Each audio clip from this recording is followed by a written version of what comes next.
ngi laaj kañ lay dem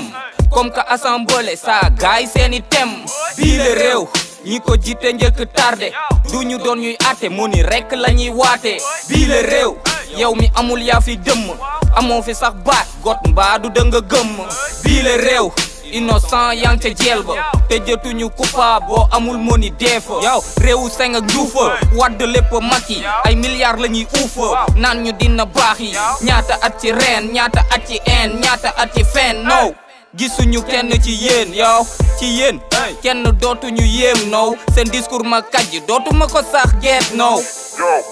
innocent ya ca jeel ba seeni xol di tooy te avocat du ko fomp fii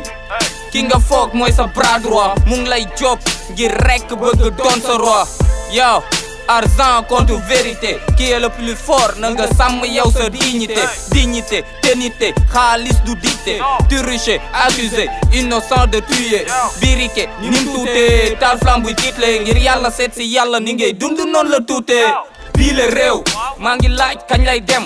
comme que assemblée sa gaay seeni tem bii le réew ñi ko jiite njëkk tardé duñu doon ñuy àtte mu ni rekk lañuy waate bii le réew yow mi amul yaa fi dëmm amoo fi sax baat got mbaa du dënga gëmm bii le réew innocent yang ca jeel ba te jëtuñu coupable boo amul moni deefa yow booy kir yee li fi nekk ñi la jege njëkk sëgg def la noon muur laak fen ba doo gis dëgg jeunesse bi boo leen bëggee yee foog nga nekk géant si jëmm ak xel rëgi leel uti élan fii ngay gis papa bu sàkku doomam mais it fii ngay gis doom bu taxal baayam ngir ñu tëj ko mën a free am liberté mën di iri futur bu nar a bizarre ay tonni doom yu aram kiy def crime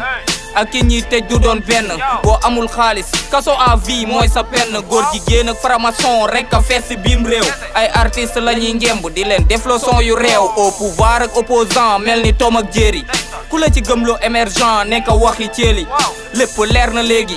dara du fiy cax dafa jot ngeen jàppee ñuy nit bàyyi di ñu nax